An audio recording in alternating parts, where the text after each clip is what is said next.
chosen one. Can you feel it? That weight pressing on your chest right now, that restlessness that won't let you sleep, that's not anxiety. That's heaven trying to get your attention before Saturday arrives. Listen to me carefully. Saturday is not just another day on your calendar. It's a threshold, a divine checkpoint. And if you do even one of the 7 things I'm about to reveal, the breakthrough that's been assigned to your name may pass you by like a train you weren't ready to board. Stop. Before you scroll past this message, before you dismiss what I'm about to tell you as just another video, understand this. You didn't find this message. This message found you. Something holy interrupted your day. Something eternal pulled you here in this exact moment, because what I'm about to share isn't just information, it's divine intervention. Isaiah 43:19 says, "Behold, I am doing a new thing. Now it springs forth. Do you not perceive it?" Saturday is that new thing, and heaven is asking, will you perceive it? Picture this, beloved. Saturday is a spiritual midnight hour, not the end of something, but the moment when heaven's clock strikes and decisions shift. When Cinderella's carriage became a pumpkin at midnight, it wasn't cruelty, it was timing. Divine timing has windows, and those windows close. For months, maybe years, you've been praying for breakthrough, crying out for change, begging God to move in your life. And He's been preparing something, building something, orchestrating something so precise that one wrong move on Saturday could delay what's already in motion.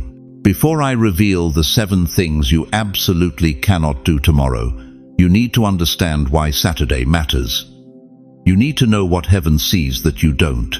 Because this isn't about rules, beloved. This is about readiness. Habakkuk 2-3 declares, "For the vision awaits its appointed time. Though it tarry, wait for it will surely come." Saturday is your appointed time. But appointed times require appointed actions. Before we go deeper, let me pause and thank every single one of you who has supported this message through super thanks. Your generosity means more than you know. You're not just giving. You're sowing seeds into a harvest that will reach souls across this nation who feel forgotten. Whether you give or not, I'm deeply grateful for your presence here. If this word is already stirring your spirit, go ahead and let that seed be planted. If something in your chest just shifted, if your spirit recognized this isn't coincidence, let heaven know you're paying attention. Comment, "I'm listening right now." Not for me, but so this message can reach another chosen one who's been circling the same mountain, waiting for this exact word. Saturday is coming, and it's bringing either breakthrough or another season of waiting. Which one depends on what you do next. Why has your life felt heavier this past week? Why have the nights been longer, the silence louder, the ache in your chest more persistent? Why does it feel like something invisible is pressing down on your spirit, making even simple tasks feel like climbing mountains? These aren't random feelings, beloved. These are signs. Heaven is repositioning you, and the enemy knows it. Let me tell you something that might shake you to your core. Not every day carries the same spiritual weight. Some mornings you wake up and it's just Tuesday, just another rotation of the earth around the Sunday. But then there are days, specific, appointed days when the veil between the temporal and eternal grows thin, days when heaven leans in closer, days when angels take their positions, days when what you do or don't do carries consequences that echo into eternity. Saturday is one of those days. The Bible speaks of these moments throughout Scripture. Think about the 6th day of creation when God formed Adam from dust. Think about the 7th day when He rested and sanctified time itself. Think about the Sabbath that became a covenant, a divine checkpoint between God and His people. Saturday sits at the threshold between man's labor and God's rest, between striving and receiving, between your effort and heaven's intervention. This is what I call a spiritual pressure zone, a divine checkpoint, a crossroads where destinies shift. You've been here before, haven't you? Standing at crossroads, making choices that seemed small in the moment but changed everything. That marriage proposal you said yes to, that job you turned down, that phone call you didn't make, that grudge you held on to. And now, years later, you lie awake at 3 a.m. wondering what if? What if I had chosen differently? What if I had listened to that whisper in my spirit instead of the noise in my head? Saturday is giving you another chance. But this time, heaven is warning you in advance. I'm speaking directly to you right now, the grandmother who raised 5 children, but still feels invisible in her own family. The grandfather who built a career with his hands, but now sits alone, wondering if anyone remembers his name. The widow who still sets the table for 2 out of habit. The widower who talks to photographs because the house is too quiet without her voice. You've carried so much, dear one, so much loss, so much betrayal, so much disappointment wrapped in a smile so your children wouldn't worry. You've buried dreams along with bodies. You've swallowed tears so others could lean on your strength. You've played the role of the strong one for so long that you've forgotten what it feels like to be held. But Saturday is different.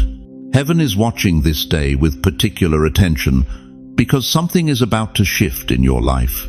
The weight you've been carrying for decades, the loneliness that follows you from room to room, the regret that whispers you wasted your best years, the fear that you'll die without seeing your prayers answered, all of it is about to encounter divine intervention. But here's what breaks my heart. Here's what keeps me up at night interceding for people just like you. Many of God's chosen ones will miss their moment on Saturday because they'll do what they've always done. They'll repeat the patterns that have kept them stuck. They'll make the same 7 mistakes that have stolen their breakthrough over and over again. Let me paint you a picture.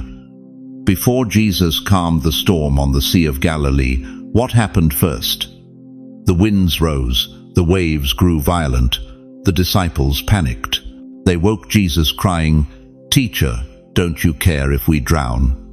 But Jesus wasn't disturbed by the storm. He was waiting for the right moment, the moment when their desperation finally exceeded their self-reliance. Mark 4:39 records what happened next. He got up, rebuked the wind and said to the waves, "Quiet, be still." Then the wind died down and it was completely calm. This is the storm before the stillness. This is the pressure before the breakthrough. This is the chaos before the clarity. Everything you've been feeling this week, the anxiety, the restlessness, the sense that something big is coming, it's all real. Your spirit is sensing what your mind can't fully comprehend. Saturday stands between you and the peace you've been begging God for, between you and the restoration of relationships you thought were dead, between you and the financial breakthrough that seems impossible, between you and the healing your doctors say won't come. But you have to walk through Saturday correctly. Think about the Israelites at Jericho. God promised them the city, but he gave them specific instructions. March silently for 6 days. Don't speak, don't shout, just walk. Then, on the 7th day, at the appointed time, open your mouths and shout with everything you have. Joshua 6:10 says Joshua commanded the people, "Do not give a war cry, do not raise your voices, do not say a word until the day I tell you to shout." What if someone had shouted on day 3? What if someone had stayed home on day 6? What if someone had rolled their eyes and said, "This is ridiculous, I'm too old to be walking in circles"? They would have missed the miracle. Not because God's power wasn't there, but because they broke the pattern heaven had established for their breakthrough.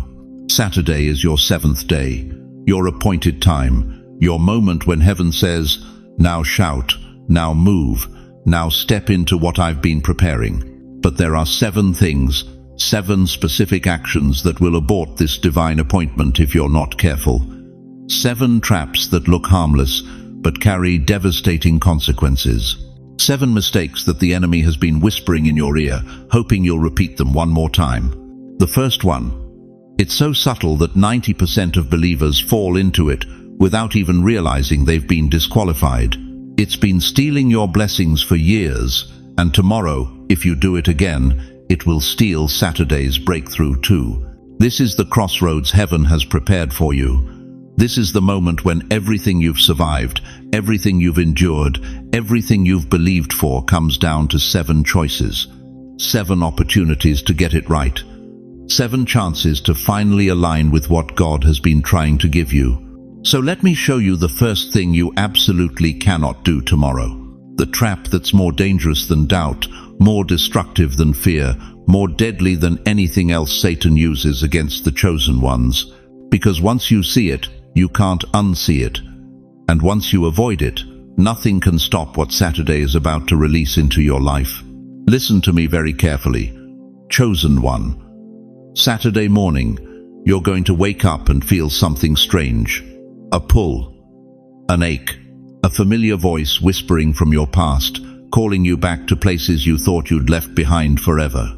That ex-friend who drained every ounce of your peace, that toxic relationship that nearly destroyed your sanity, that old habit you swore you'd never touch again, that church that wounded you, that business partner who betrayed you, that family member who only calls when they need something.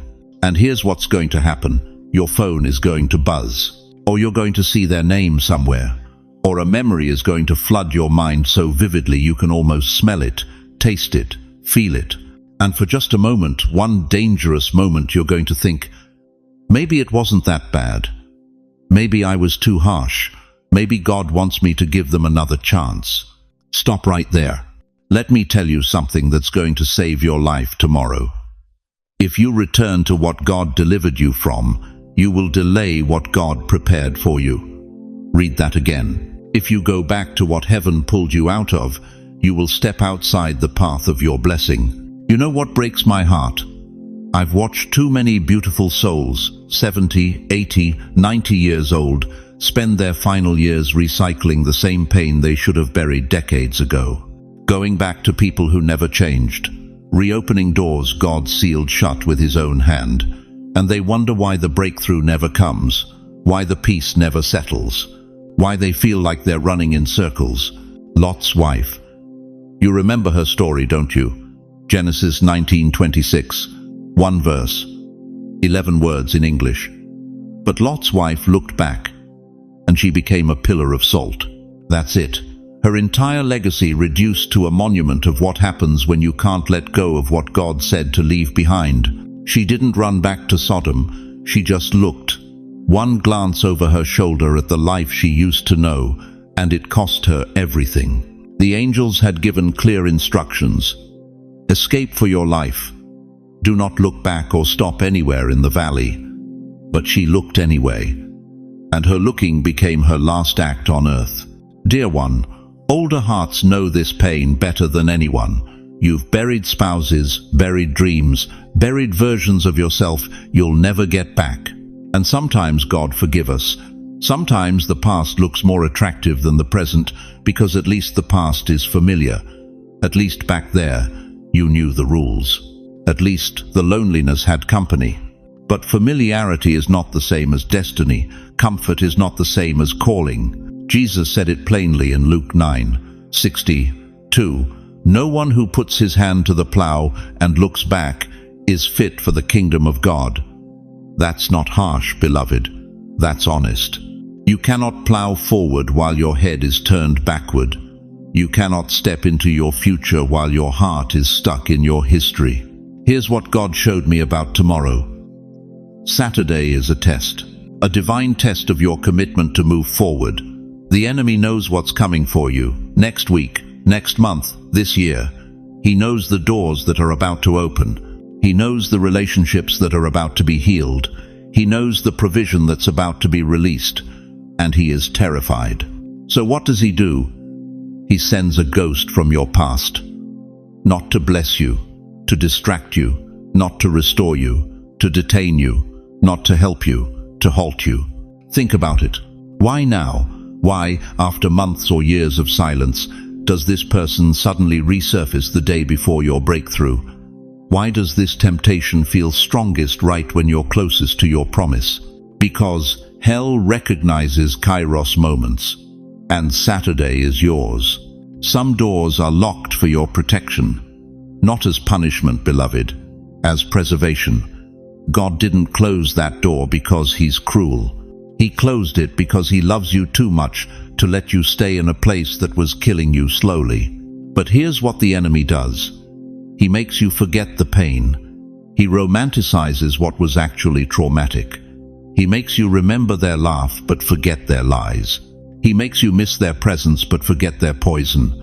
He makes you long for the familiar hell instead of trusting God for an unfamiliar heaven. Tomorrow, you're going to feel that pull, that urge to send the text, make the call, show up at their door, reopen the conversation. Give them one more chance, even though you've already given them 47. Don't do it. Philippians 3:13 gives us the strategy. Forgetting what lies behind and straining forward to what lies ahead, I press on toward the goal. Paul didn't say remember and learn from. He said forget and press forward. Some things in your past don't deserve to be analyzed anymore. They deserve to be abandoned. If you reconnect with someone who drained you, you may step outside your blessings path. If you return to the place that broke you, you may miss the person who's coming to heal you. If you go backward tomorrow, you may forfeit what forward was trying to bring. I'm not talking about unforgiveness. I'm talking about wisdom. You can forgive someone and still never let them back into your inner circle. You can release them to God and still refuse to recycle their chaos. You can pray for their soul and still protect your peace. Saturday is not the day to be sentimental. Saturday is the day to be strategic. If you know exactly who I'm talking about, if a face just flashed through your mind, if a name just echoed in your spirit type, I release them in the comments right now. Heaven sees your surrender. Angels are watching your obedience. And your future is waiting for you to let go. Because what God has for you next requires both of your hands.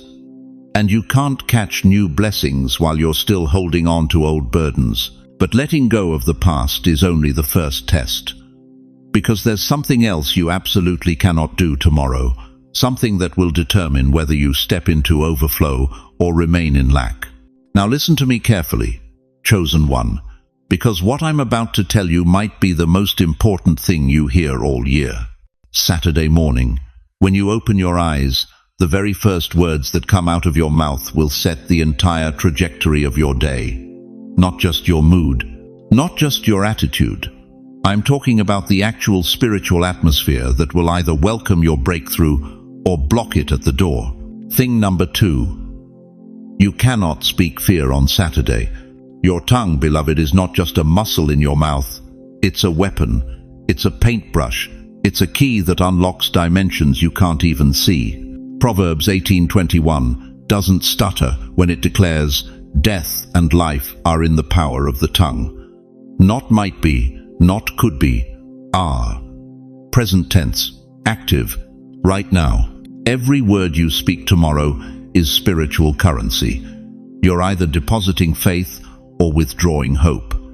You're either building bridges to your blessing or burning them before you even get there. And here's what breaks my heart about so many of God's people, especially those of you who've walked with Him for 70, 80, 90 years. You've survived wars. You've buried loved ones. You've seen America change in ways you never imagined. But somewhere along the way, you started speaking the language of the graveyard instead of the language of resurrection. I'm too old for this. That's fear talking. Nothing ever works out for me. That's doubt writing checks your faith can't cash. I'll believe it when I see it. That's the opposite of how God's kingdom operates. Let me tell you something that's going to cut deep. You've been praying for breakthrough, but you've been prophesying defeat. You've been asking God to open doors, but you've been declaring they're locked. You've been crying out for provision, but you've been speaking poverty over your bank account, your health, your future. Saturday is not the day for that anymore. When you wake up tomorrow morning, the enemy is going to whisper his favorite lies. He's been using the same playbook for decades because it works. He'll remind you of your age. He'll point to your bank statement. He'll show you the empty chair at your dinner table where your spouse used to sit. He'll replay every disappointment, every closed door, every prayer that seemed to bounce off the ceiling, and in that moment, you have a choice. You can agree with hell's narrative, or you can open your mouth and speak heaven's truth. Thing number 3, you cannot entertain the old voice of doubt. I'm talking specifically to my senior saints right now, the ones who've been faithful, the ones who've served in the church for 50 years, the ones who raised children in the fear of the Lord and watched some of them walk away. I'm talking to the grandmothers who pray through the night and the grandfathers who carry burdens nobody sees. You know that voice, don't you? That ancient whisper that's been following you for years. It sounds like your own thoughts, but it's not. It asks the same questions over and over. Is it too late for me? Have I missed my blessing? Does God still hear these old prayers? Maybe breakthrough is for younger people. Stop. Right there. That voice is not the voice of wisdom. That's not experience talking. That's a lie from the pit of hell dressed up in your own vocabulary. Let me tell you what the voice of God says. Abraham was 100 years old when Isaac was born. Moses was 80 when he stood before Pharaoh and said, "Let my people go." Sarah was 90 when she laughed at the impossibility and then birthed it.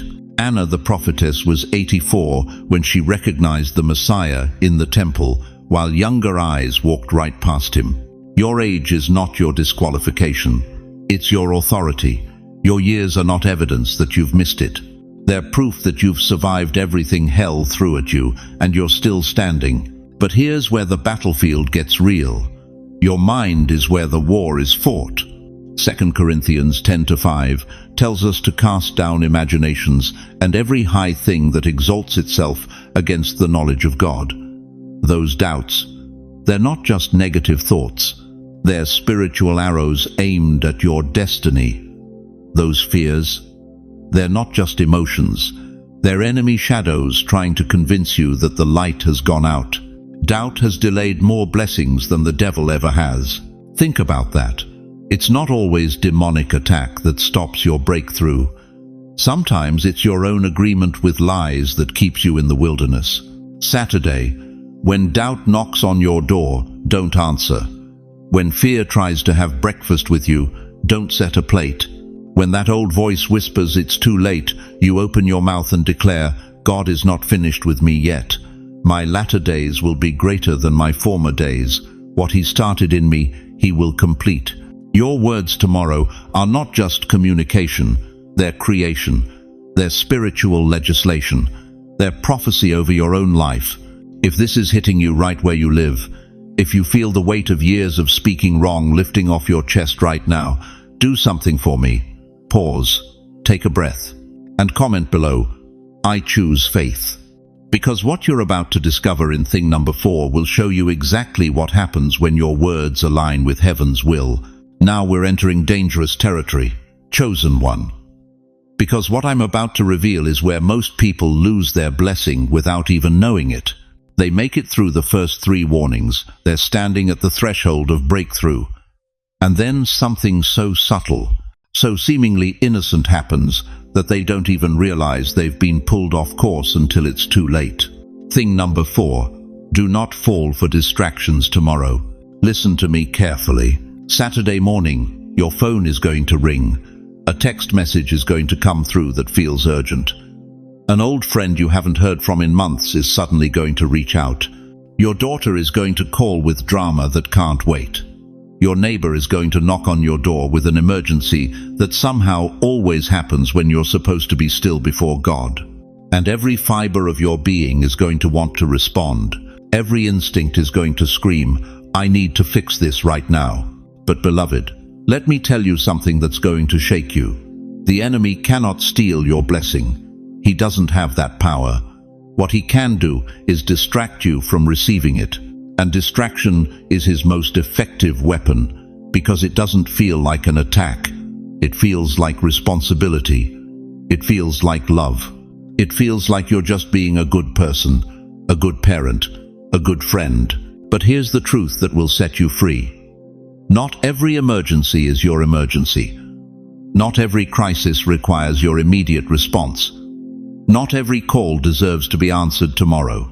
Proverbs 4:25 says it plainly, Let your eyes look directly forward, and your gaze be straight before you. That word straight in Hebrew means unwavering, undistractable, locked in. God is telling you that there are moments when your focus is more important than your helpfulness. Think about this for a moment. When a riptide pulls a swimmer away from shore, it doesn't announce itself. There's no warning sign, no alarm bell. The water just quietly, consistently pulls you sideways while you're focused on swimming forward. And by the time you realize you're off course, you're exhausted, you're far from shore, and you've wasted all your energy fighting the wrong current. That's what distraction does to the chosen ones tomorrow. While you're busy responding to every text, every call, every manufactured crisis, the blessing that was supposed to arrive at 9 in the morning passes by at 9:15, while you're on the phone solving someone else's problem, and you'll never even know what you missed. But here's where it gets deeper. Here's where I need you to really hear me. Thing number 5. Do not return to an old habit tomorrow. And I'm not talking about the obvious ones. I'm talking about the coping mechanisms you've developed over 70, 80, 90 years of life. The patterns you fall into when things get intense. The familiar responses that feel like comfort but are actually chains. For some of you, it's overthinking. The moment something feels uncertain, you spiral. You analyze every possible outcome. You replay every conversation. You lie awake at 3 in the morning creating scenarios that will never happen. And while your mind is spinning in circles, your spirit misses what God is actually saying. For others, it's isolation. When life gets hard, you withdraw. You stop answering calls. You cancel plans. You convince yourself that being alone is being strong, when really it's just being afraid. And Saturday, when heaven is trying to connect you with the very person who carries your next blessing, you'll be hiding behind locked doors, telling yourself you need space. Some of you return to emotional withdrawal. You've been hurt so many times that you've learned to feel nothing. It's safer that way, isn't it? Can't be disappointed if you don't hope. Can't be betrayed if you don't trust. Can't be abandoned if you never let anyone close. But beloved, you can't receive breakthrough with your hands closed and your heart locked. And then there's bitterness. Oh, this one runs deep in the generation watching this right now. You've got legitimate reasons to be bitter. Your spouse left. Your children forgot you. The company you gave 40 years to threw you away like yesterday's newspaper. The church you served abandoned you when you needed them most. Every reason you have is valid. But here's the devastating truth. Bitterness is a luxury you can no longer afford. Hebrews 12:15 warns us, "See to it that no one fails to obtain the grace of God, that no root of bitterness springs up and causes trouble, and by it many become defiled." That word defiled means contaminated. Your blessing can be sitting right in front of you, but if you're looking at it through bitter eyes, you won't recognize it. The closer you get to breakthrough, the heavier the pull toward these old patterns becomes. It's not coincidence, it's strategy. Hell knows it can't stop what God has ordained, so it tries to make you stop yourself. If you're still watching this message right now, you're not a casual listener. You're a chosen one who's tired of missing divine appointments because of human distractions. Like this video right now so another elder who's been fighting these same battles can find this warning before tomorrow comes. But here's what you need to understand as we move into the final 2 warnings. The enemy's tactics are about to get even more personal, even more painful. Because what I'm about to reveal in the next 2 things you cannot do, they don't just threaten your blessing, they threaten your very identity as a child of God. Dear chosen one, let me ask you something that might shake you to your core. How many times has God tried to get your attention, and you missed it? How many divine appointments did you walk right past because you were too distracted, too busy, too convinced that God only speaks in earthquakes and thunder? Saturday, beloved, God is going to send you a sign. Not maybe, not possibly, He will send it. But here's what terrifies me, here's what keeps me up at night praying for people. Just like you, most will miss it. Most will look right at it and see nothing. Most will hear heaven's whisper and mistake it for the wind. Listen to me carefully. You're not 25 anymore, running on adrenaline and ambition. You're not 40, juggling careers and chaos. You are in the season of your life where God speaks differently, quieter, deeper, more personally. Job 33:14 says, "For God speaks in one way and in two, though man does not perceive it." The question burning in heaven right now is this: will you perceive it? You see, when you were younger, God could shout over the noise of your life.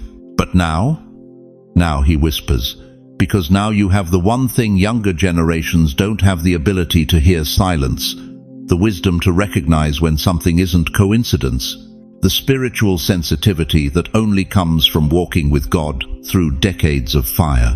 But the enemy knows this too. He knows that on Saturday, when God sends your sign, you'll be vulnerable to one devastating lie. That's just my imagination. That's just my mind playing tricks. I'm too old to be hearing from God like this. Let me tell you how God speaks to his seasoned saints. He speaks through dreams that wake you at 3 a.m. with your heart pounding, and you can still taste the reality of what you saw. Daniel 2:28 reminds us, there is a God in heaven who reveals mysteries. That dream isn't random, beloved. That's revelation wrapped in the language of your subconscious. He speaks through sudden clarity, that moment when you've been wrestling with a decision for months. And on Saturday morning, while you're pouring your coffee, the answer just lands in your spirit, crystal clear, undeniable. That's not you figuring it out. That's Proverbs 3:6 action. In all your ways acknowledge him, and he will make straight your paths. God speaks through names. You'll be sitting in your living room, watching television, and someone's name will cross your mind. Your granddaughter who moved to California. Your old friend from church you haven't spoken to in 5 years. And something in you will say, I should call them. That's not nostalgia, chosen one. That's divine assignment. 1 Samuel 3:10 shows us that God calls by name. Speak, Lord, for your servant hears. He speaks through peace that makes no logical sense. Your bank account says panic. Your health report says worry. Your family situation says anxiety. But on Saturday, in the middle of all that chaos, you feel peace settle over your spirit like warm sunlight. Philippians 4:7 calls it the peace of God, which surpasses all understanding. When peace shows up in impossible circumstances, that's not denial, that's direction. And beloved, God speaks through scripture that suddenly comes alive. You've read Psalm 91 1,000 times, but on Saturday, when you read, he will cover you with his feathers, and under his wings you will find refuge. Those words will leap off the page and pierce your heart. That's not familiarity. That's John 6:63. The words that I have spoken to you are spirit and life. Picture this, dear one. Imagine a whisper in the wind, not the howling gale that bends trees, not the storm that rattles windows, just a whisper. Soft, gentle, easy to miss if you're not listening. 1 Kings 19:12 tells us that Elijah didn't find God in the earthquake, the fire, or the mighty wind. He found him in a still, small voice. God rarely shouts anymore, beloved, not because he's weak, but because he's teaching you to lean in, to tune your spirit to frequencies the world can't hear, to recognize his voice in the gentle nudge, the quiet knowing, the subtle shift in your spirit. But here's what you need to understand about Saturday's sign. It will come disguised as something ordinary. It won't announce itself with trumpets. Moses saw God in a burning bush that didn't burn up just another bush in the desert until he paid attention. The wise men saw Jesus in a star, just another light in the sky, until they followed it. Mary heard from Gabriel, just a young girl in an ordinary room, until heaven invaded her space. Your sign on Saturday will feel ordinary until you recognize it as sacred. It might be a phone call at an unusual time, a stranger who says exactly what you needed to hear, a sudden urge to open your Bible to a specific page, a memory that surfaces with perfect timing, a decision that suddenly makes sense after months of confusion. The tragedy, chosen one, the absolute heartbreak is this: most people will experience their sign and explain it away. Oh, that was just coincidence. That was just my mind wandering. That was just random chance. And 30 days from now they'll be crying out, "God, why won't you speak to me?" when he already did, and they dismissed it. Proverbs 8:34 declares, "Blessed is the one who listens to me, watching daily at my gates, waiting beside my doors." Saturday is your gate. Saturday is your door. The question is, will you be watching? And that brings us to the most dangerous trap of all. The seventh thing, the one that doesn't announce itself with drama or obvious destruction. The one that steals destiny so quietly you don't even realize it's gone until years have passed, and you're left wondering why the breakthrough never came. What is this silent killer? What is the seventh thing you absolutely cannot do on Saturday? Now we come to the seventh thing you cannot do on Saturday. And beloved, this one might shock you because it goes against everything this world has taught you, everything the culture has screamed at you, everything that's kept you exhausted for decades. Saturday, you cannot ignore the urge to be still. I can already hear some of you resisting this. Still, Pastor, I've got grandchildren to call, bills to sort, meals to prepare, a house that needs cleaning. You want me to just sit there and do nothing. But listen to what I'm actually saying. Stillness is not laziness. Stillness is not giving up. Stillness is not weakness. Stillness is warfare. Psalm 46:10 cuts through all the noise with one command: be still and know that I am God. Not be busy and know, not be productive and know, be still. The Hebrew word there is rapha. It means to let go, to release, to stop striving, to cease fighting in your own strength.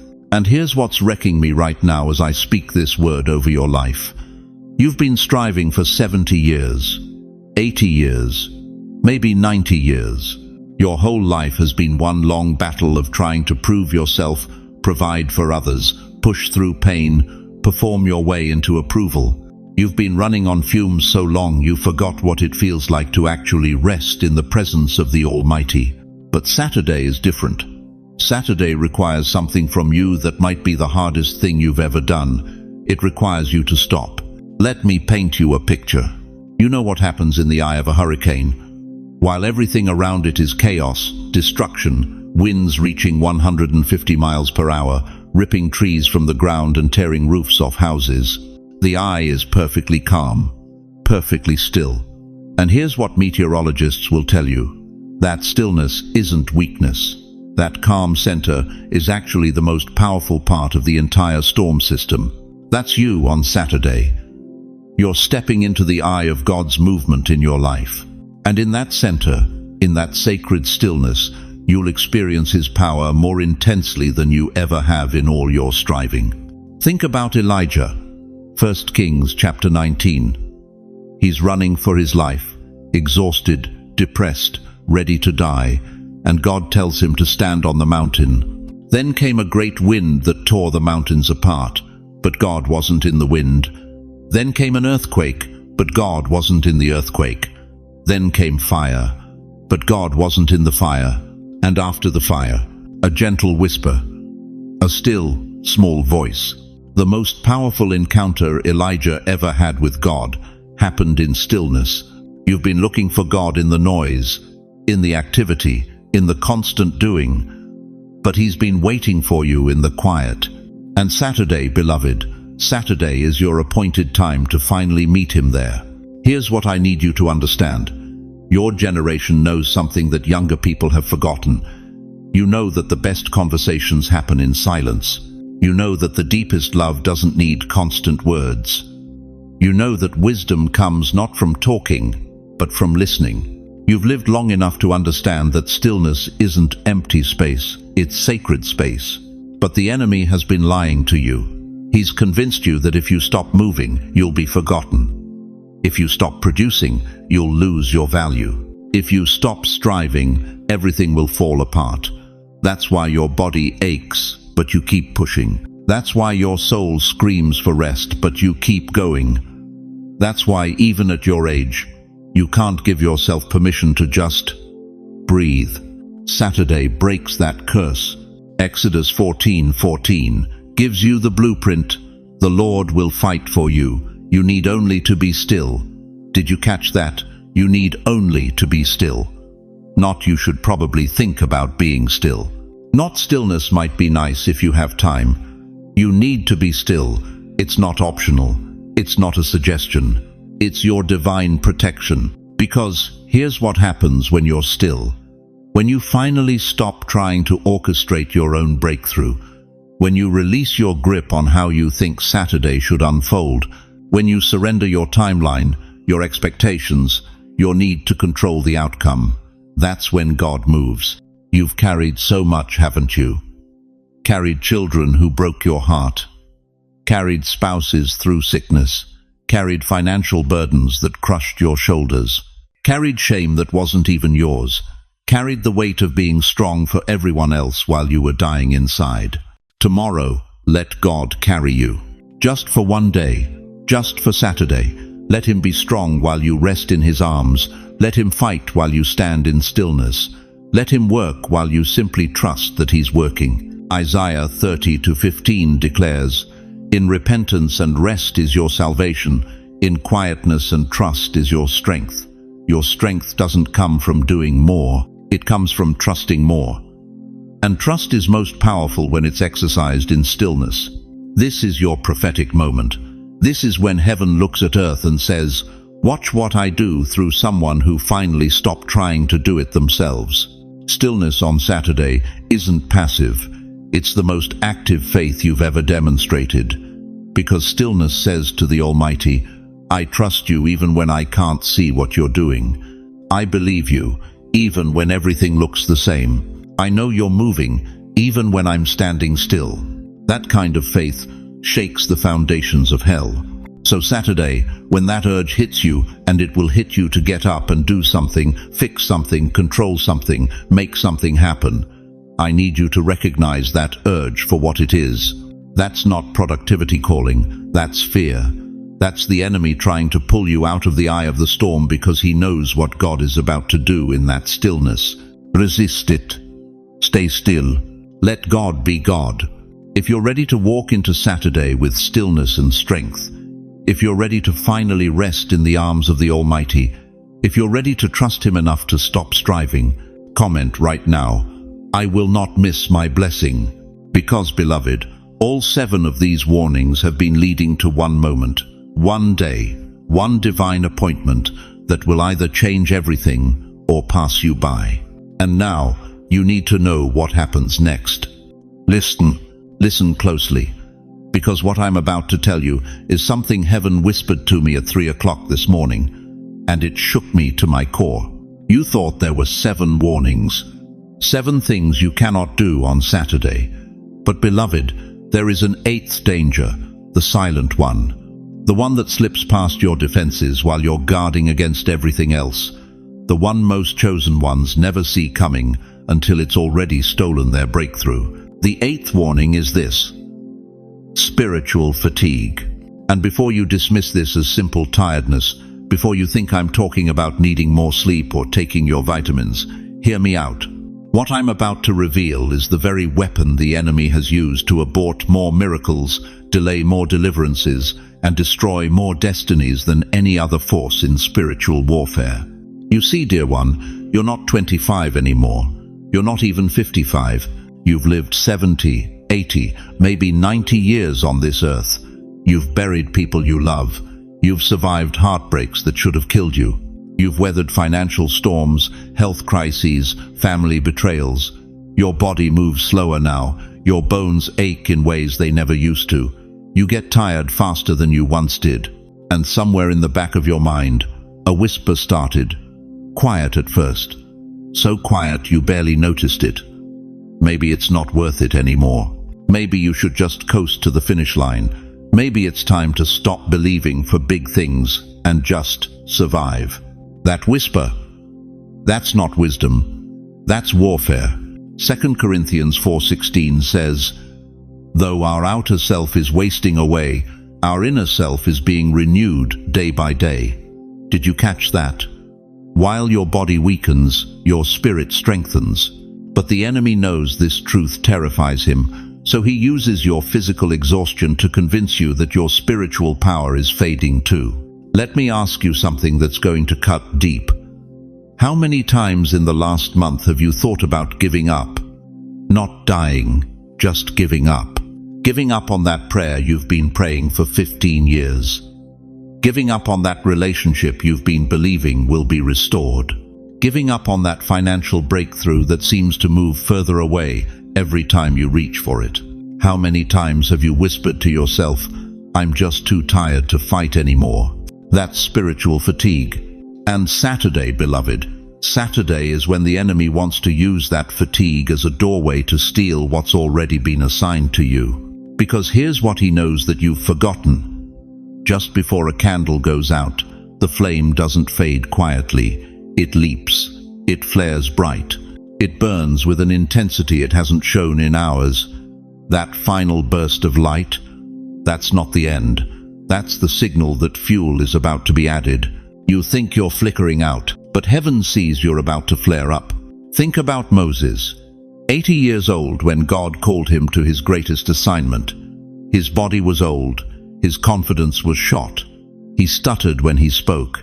By every human measure, he was past his prime, too tired, too worn out to lead a nation out of bondage. But Exodus 7:7 records the truth. Moses was 80 years old and Aaron 83 when they spoke to Pharaoh. God didn't wait for them to get younger. He moved when their spiritual authority had been refined by 8 decades of life. Think about Abraham. Genesis 17:17 tells us he was 99 years old when God promised him a son. 99. His body was as good as dead according to Romans 4:19. But that physical deadness didn't disqualify his spiritual destiny. It magnified God's glory when Isaac was born. Think about Anna the prophetess. Luke 2:36 says she was 84 years old, spending day and night in the temple. Everyone probably thought she was just a sweet old lady passing time until she died. But she was the first one to recognize the Messiah when Mary and Joseph brought baby Jesus to the temple. Her age wasn't her limitation. It was her credential. Your fatigue is not your disqualification. It's the enemy's last desperate attempt to stop what God is about to do through you. But here's where it gets dangerous. Here's why this 8th warning might be the most critical of all. Physical tiredness is normal. But when physical tiredness becomes spiritual resignation, when you stop expecting miracles because you're too old for all that, when you stop speaking life over your circumstances because what's the point, that's when Saturday's breakthrough can pass you by. Galatians 6-9 warns us plainly, "Let us not grow weary of doing good, for in due season we will reap, if we do not give up." If we do not give up. That little word, if, is a hinge. Your harvest is coming. Your breakthrough is scheduled. Your miracle has your name on it. But there's a condition. Don't give up one day before it arrives. Saturday is testing whether you'll push through the fatigue or surrender to it. So let me ask you directly. When you wake up Saturday morning and your body feels heavy, when your mind feels foggy, when your spirit feels like it's barely hanging on, will you recognize that as the enemy's final assault before your victory? Or will you agree with the lie that you're just too tired to receive what God has for you? Because, beloved, the flickering isn't the end. The flickering is the signal that new oil is about to be poured in. Don't close this message now. Don't walk away before I show you exactly how to combat spiritual fatigue on Saturday. The next part will give you the weapons you need to stay strong when everything in you wants to quit. Saturday is too important to face it exhausted, and what I'm about to share next will change everything. You need to understand something that might shake you to your core. Saturday isn't coming at you like any other weekend morning. This isn't about sleeping in, watching television, or catching up on errands. Saturday is a battlefield disguised as a regular day, and the enemy knows it. Listen to me carefully, beloved. When you open your eyes tomorrow morning, before you reach for your phone, before you check the news, before you let the noise of this world flood your mind, I need you to whisper one thing. Just one thing. Lord, align my steps. Those 4 words aren't a suggestion. They're a weapon. They're a declaration that before your feet touch the floor, before you move 1 inch into your day, you're inviting divine order into every moment that follows. Because Proverbs 16:9 tells us, "The heart of man plans his way, but the Lord establishes his steps." Tomorrow, your plans don't matter. His establishment does. But here's what's going to happen, and I need you to be ready for it. Somewhere between the moment you wake up and the moment you pour your first cup of coffee, the whisper is going to come. Not an audible voice, but that subtle knowing, that gentle pull in your spirit saying, "Pay attention today. Something's different. Don't ignore it." You see, God doesn't shout over the chaos of our lives. He whispers into the stillness of hearts that are listening, and tomorrow morning, He's whispering your name. The question is, will you hear it, or will you drown it out with routine? Now let me tell you what the enemy has planned for you between 11 a.m. and 1 p.m. This is critical. Write this down if you have to. The distraction usually hits right in that window. Why? Because that's when your spiritual guard drops. You've made it through the morning. You're thinking about lunch. Your mind starts to wander toward the afternoon, toward what needs to get done, toward the bills, toward the problems. And that's exactly when he strikes. It'll come disguised as something innocent. A phone call that pulls you into drama. A memory that drags you back into regret. A conversation that spirals into gossip. An unexpected expense that triggers fear. You'll think it's random, but there's nothing random about spiritual warfare, chosen one. Job 1-7 says Satan told God, "From going to and fro on the earth, and from walking up and down on it." He's prowling, he's watching, he's waiting for the exact moment when your focus shifts from the eternal to the temporary. And midday on Saturday, when most people are relaxed, off guard, comfortable, that's his prime hunting hour. But you're not most people, are you? You're reading this right now because something in you knows you've been marked for more. You've been set apart. You've been called. And the called don't get blindsided when they've been warned. So here's what you do. When that distraction tries to pull you off course tomorrow, between 11 and 1, and it will try you, speak out loud. You don't think it. You don't pray it silently. You speak it with your mouth. "No weapon formed against me shall prosper. This day belongs to the Lord, and I will not be moved." Isaiah 54-17 isn't just a pretty verse for a greeting card. It's a battle decree. And tomorrow, you're going to need it. Now, as the afternoon fades and evening settles in, something else is going to happen. You might feel it already, that heaviness, that sadness that creeps in when the sun starts to set. Maybe it's loneliness. Maybe it's regret about the past. Maybe it's fear about the future. Maybe it's grief over someone you've lost. Dreams that didn't come true. Prayers that feel unanswered. Listen to me. If sadness touches your heart at sundown tomorrow, that's not weakness. That's not you being dramatic. That's not your mind playing tricks on you. That's spiritual sensitivity awakening. You see, God is doing something in the unseen realm, and your spirit is picking up on it before your mind can process it. David understood this. Psalm 30:5 says, "Weeping may tarry for the night, but joy comes with the morning." But why does the weeping come at night? Because nightfall is when the veil between the natural and spiritual thins, when distractions fade, when noise quiets, when your soul finally has space to feel what heaven has been trying to tell you all day. So if tears come tomorrow evening, let them fall. Don't fight them. Don't shame yourself. Don't reach for distractions to numb what you're feeling. Those tears are washing away something old to make room for something new. They're baptizing your spirit in preparation for what God is about to birth through you. But here's what you need to know, and this is where most people miss it. The real shift, the moment that will define your entire Saturday, doesn't happen in the morning light or the midday chaos or even the evening tears. It happens after nightfall, when the world goes silent, when you're alone with your thoughts, when it's just you and God and the choice you're about to make. And I need to prepare you for it, because what happens in those midnight hours will determine whether Sunday dawns with breakthrough or another week of the same cycles you've been trapped in for years. Are you ready to understand what heaven is asking of you when the lights go out? You know what nobody tells you about Saturday nights anymore? They used to be sacred. Your grandmother knew it. Your great-grandfather understood it. Before the world filled every moment with television noise and smartphone distractions, people knew that certain hours carried weight. Spiritual weight. Saturday night is one of those hours. Listen to me, beloved. There are thin places in this world. The ancient Celts called them that places where the veil between heaven and earth grows so thin you can almost reach through it. But what most people don't understand is that time has thin places too, not just geography. Saturday night, that stretch of hours between sunset and the Lord's Day dawning, has always been one of those sacred thresholds. You've felt it before, haven't you? Even if you couldn't name it, that strange stillness that settles over your house when Saturday evening comes. That quietness that feels different from any other night of the week. That's not your imagination, chosen one. That's recognition. Your spirit recognizing what your mind has forgotten.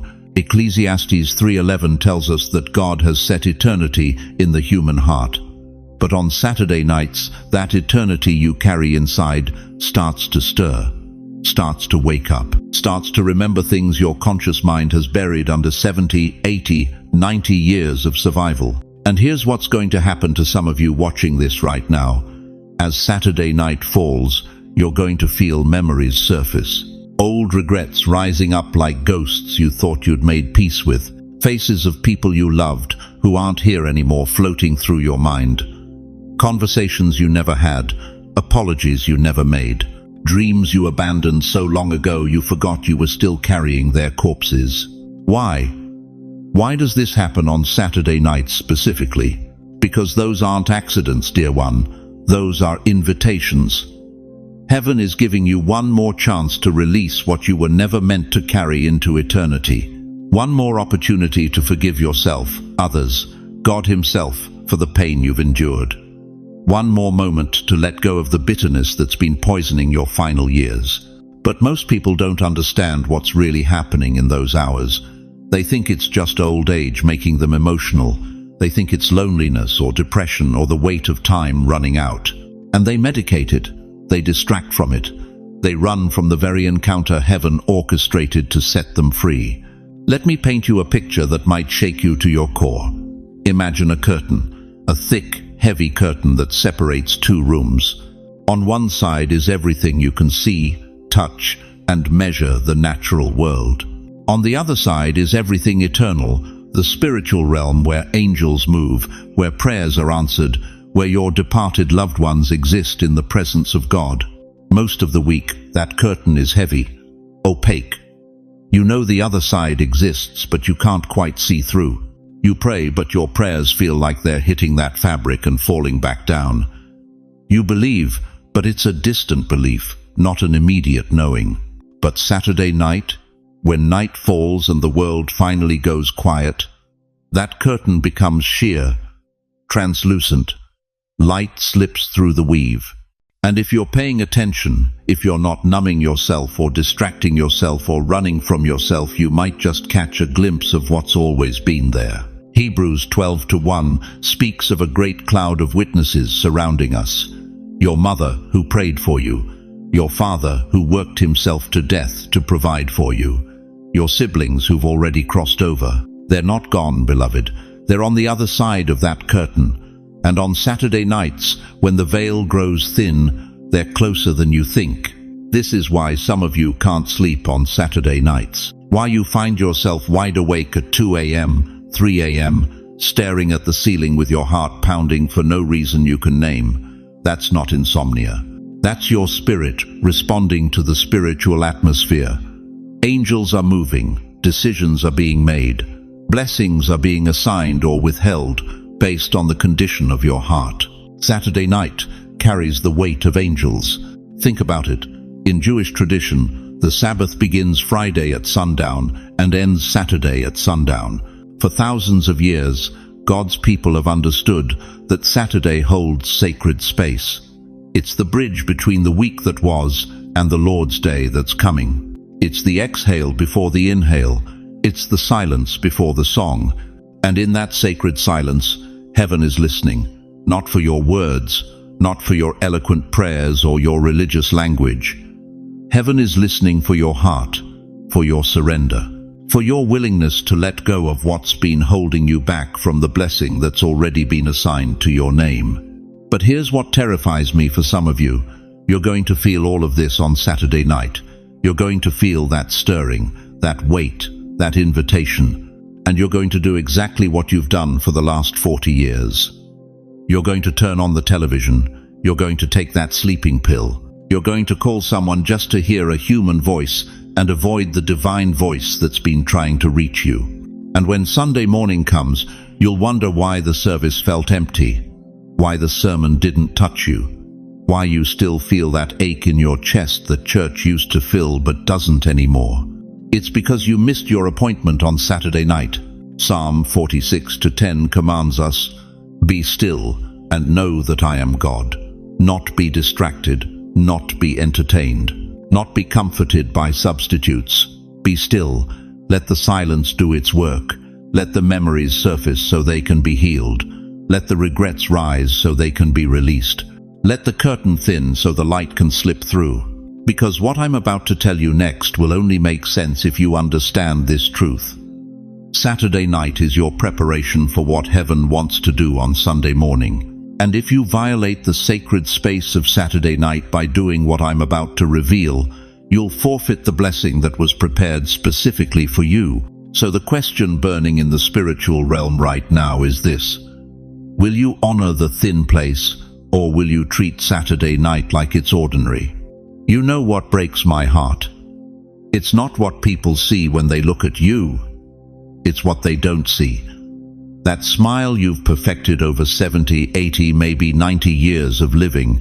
That nod when someone asks if you're okay. That quiet strength everyone admires while you're dying inside. Listen to me, beloved.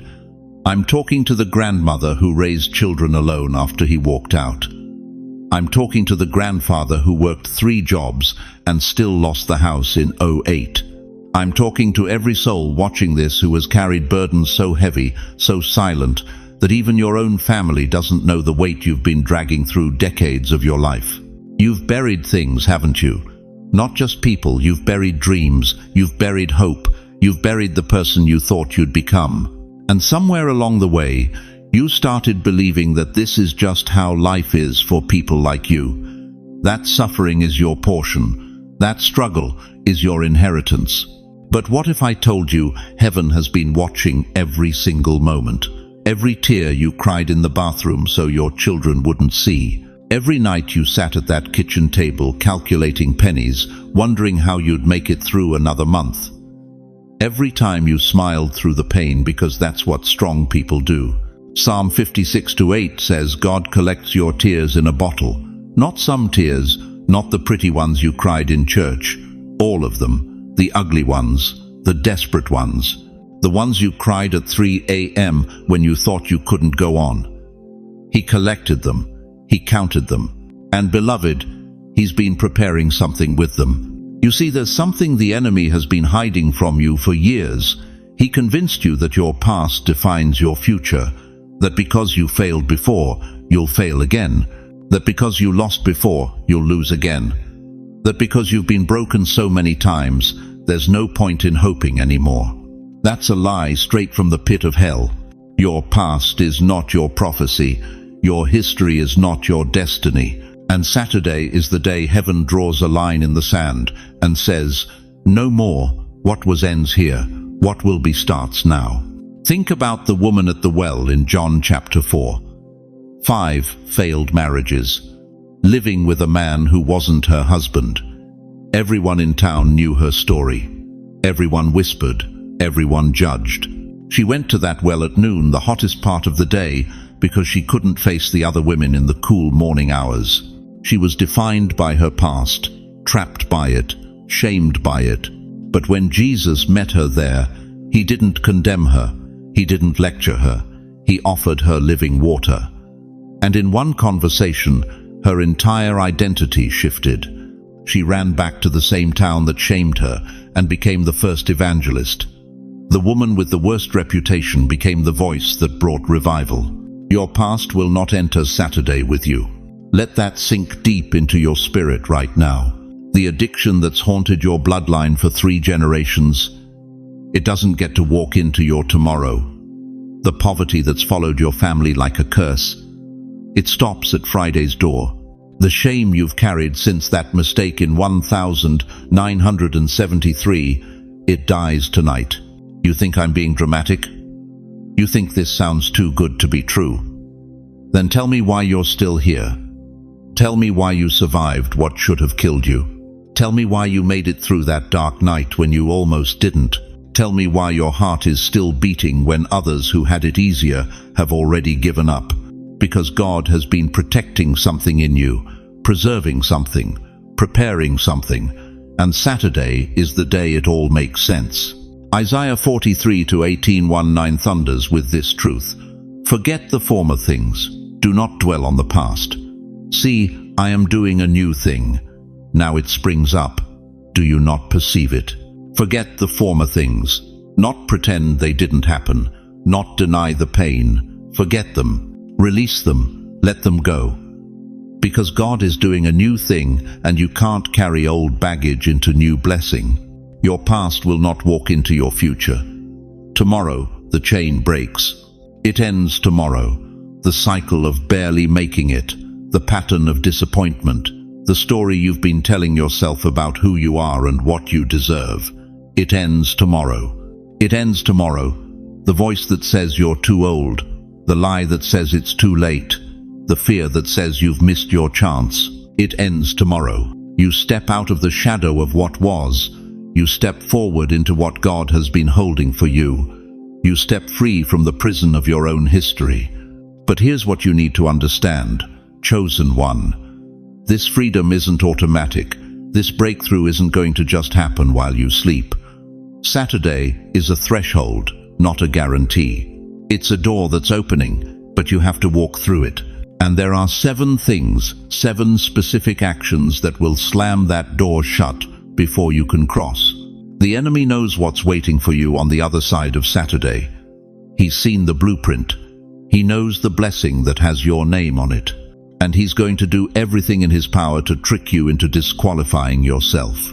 That's why what I'm about to show you next isn't just information, it's instruction. Divine instruction that could mean the difference between breakthrough and another year of the same struggles, the same patterns, the same pain. Because God is positioning something in front of you right now, something closer than you think, something bigger than you've dared to imagine.